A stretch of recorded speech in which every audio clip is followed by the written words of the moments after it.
For decades, American power survived on one hidden assumption: that time could always be stretched. Appeals could delay consequences. Procedure could absorb pressure. Silence could buy survival. Tonight, that assumption collapsed. 72 hours. Not weeks, not months. 72 hours imposed by the highest court in the land, quietly, deliberately, without spectacle. This was not a ruling designed to persuade. It was a ruling designed to end delay. When institutions stop granting time, they are no longer negotiating.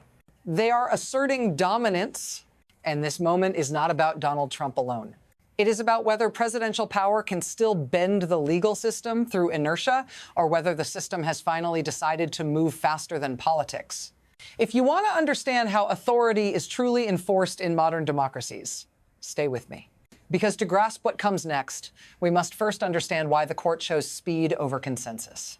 Let's be precise about what actually changed, because confusion is the first refuge of power under threat. This is not a dispute about guilt or innocence. It is not a verdict on a former president, and it is not a partisan maneuver disguised as law. What is at stake here is far more structural. For decades, American constitutional practice rested on a quiet compromise. The presidency moved fast, the courts moved carefully, and conflict was softened by time. That balance depended on one assumption: that the judiciary would never compress the clock so tightly that resistance became impossible. This case shattered that assumption. By imposing a non-extendable deadline, the Supreme Court of the United States signaled that procedure itself was no longer neutral ground. That delay would no longer be treated as a right, and that executive privilege, once absolute in practice, now had an expiration date. This is not escalation by rhetoric. It is escalation by design. And to understand why the court was willing to take that risk, we need to look backward, not to personalities, but to patterns that have been building for years.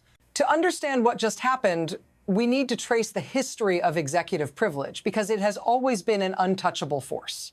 Since the early days of the Republic, executive privilege has been treated as sacred. It was the shield that allowed presidents to act without constant scrutiny, the power to keep certain communications out of public reach for the sake of national security and confidential decision-making. But even this powerful shield was not absolute. From the moment Richard Nixon's tapes were subpoenaed in 1974, we began to see cracks in the facade. The court ruled then that no man, not even the president, was above the law. Since then, the debate has raged. Where does the power of the presidency end? And where does the judicial branch's authority begin? The question has never been fully resolved until now, because the decision to impose this 72-hour deadline is not just a legal maneuver. It is a direct challenge to the very essence of what presidential privilege means in modern America. The timing of this move, coming at a moment when public interest in Trump's legal battles is at an all-time high, signals that the court no longer believes that this privilege should remain untouchable. And the urgency of the deadline shows that this time the stakes are higher than before. And then came the first crisis, a sudden escalation that no one saw coming. 4 hours after the Supreme Court's order became public, the response from Trump's legal team was swift and unprecedented. They didn't hesitate.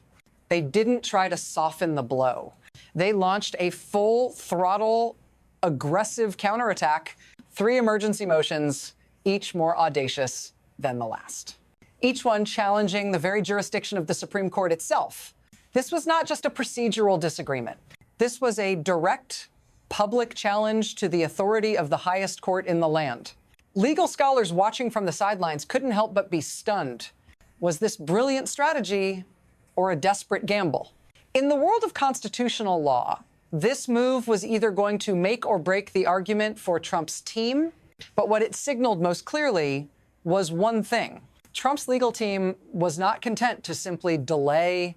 They were prepared to escalate to new heights, to fight not just for time, but for the very definition of executive power itself. As the clock continued ticking, the tension in Washington became palpable. The first battle had been fought, but the war was just beginning. Behind the scenes, the real battle wasn't about documents or testimony. It was about something far more fundamental, the very system of checks and balances. What many missed in the flurry of filings and motions was the larger mechanism at play, a mechanism that has kept the American legal system in check for centuries. The court was not just reviewing evidence. It was testing the durability of the constitutional framework that has withstood challenges for over 200 years. This was not a case about facts alone. This was a case about power. The Supreme Court's decision to impose a deadline was not a simple request. It was a test of the boundaries between executive authority and judicial oversight. Could the system withstand such an unprecedented move? Could the separation of powers hold up when one branch of government, in this case the judiciary, exercised its power with such urgency? For the first time in history, the court was testing how far the executive branch could push its claims without violating the fundamental principles of accountability. And by setting the 72-hour deadline, the court made it clear that it was willing to see this experiment through. The next few hours would reveal whether or not the system could bend without breaking. As the deadline neared, the second crisis began to unfold, and this time, it was more than just a legal maneuver. What started as a procedural dispute quickly escalated into something far more dangerous, a constitutional showdown. Trump's legal team, unwilling to back down, threw everything into the fight. Motions filed, appeals made, legal arguments spun. But the real twist came when the Supreme Court issued a crucial provision in its order. No motion or appeal could delay the 72-hour deadline unless the court itself issued a superseding order. In other words, the court had anticipated this very resistance, and they were prepared. This was not just about legal filings. It was about sending a message to Trump and to the world that the judiciary would not back down. The stakes were too high. The urgency of this moment could not be overstated. Trump's defiance had shifted the focus of the battle from legal arguments to something much more profound.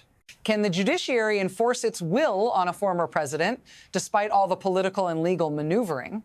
With every passing hour, the tension in Washington grew, and the question became clearer.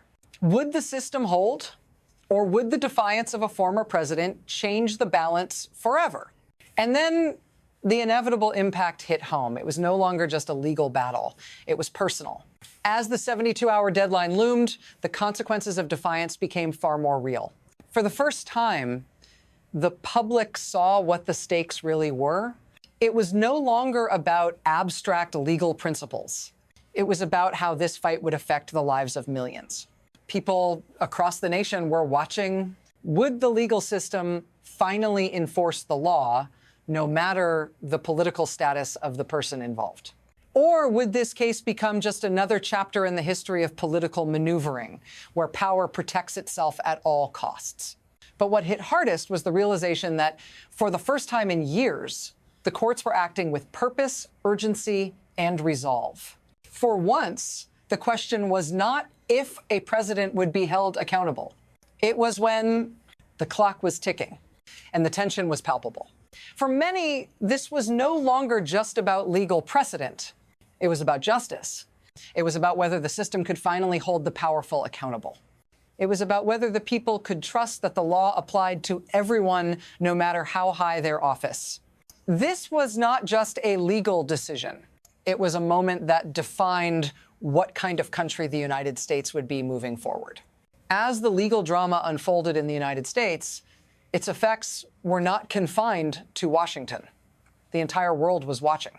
The implications of this case went far beyond one nation's legal system. For every nation that had ever questioned the reach of American power, this moment was a test.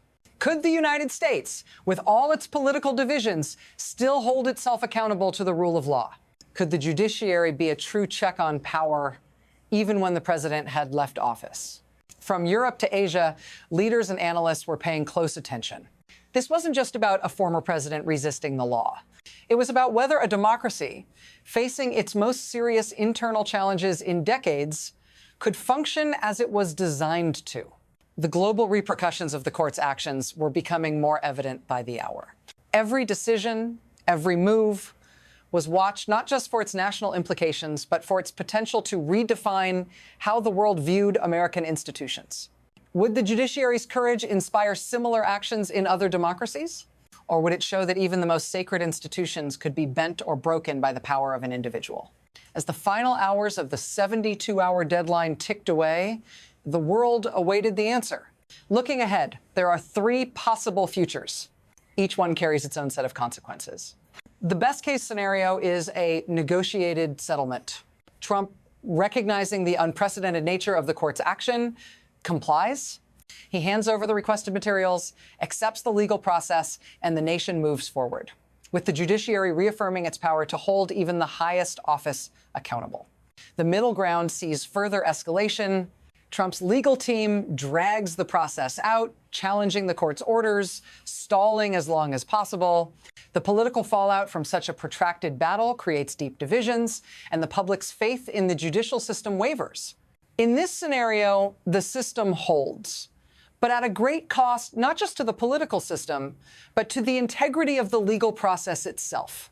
The worst-case scenario is what many legal analysts fear the most.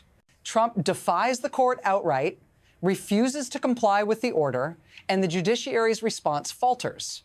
The court, despite its clear intentions, is unable to enforce its will, and the constitutional balance shifts permanently. This would send a chilling message that even the judiciary can be overruled by political power. Which future will we face? The next few hours will answer that question. And when we look back at this moment in history, we will know exactly which path America chose. The decision of the next 41 hours will not only define the fate of a former president, but will shape the future of American democracy.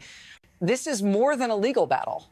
It is a battle over the fundamental principles that define this nation, the very idea that no one is above the law. What the court has done in these 72 hours is unprecedented, and it has forced us to confront a question that we've been avoiding for far too long. How much power is too much power? The clock is ticking, and it is not just the deadline that matters. It is what happens when that deadline passes. If Trump complies, this will be remembered as a historic assertion of judicial authority over a former president, a moment when the rule of law prevailed. If he defies it, we are left to wonder what happens when the judicial system is forced to confront its own limitations. What happens next will determine whether America can hold even its most powerful figures accountable, or whether it is destined to repeat the mistakes of the past, allowing the powerful to escape the consequences of their actions. This is the moment, and history is watching.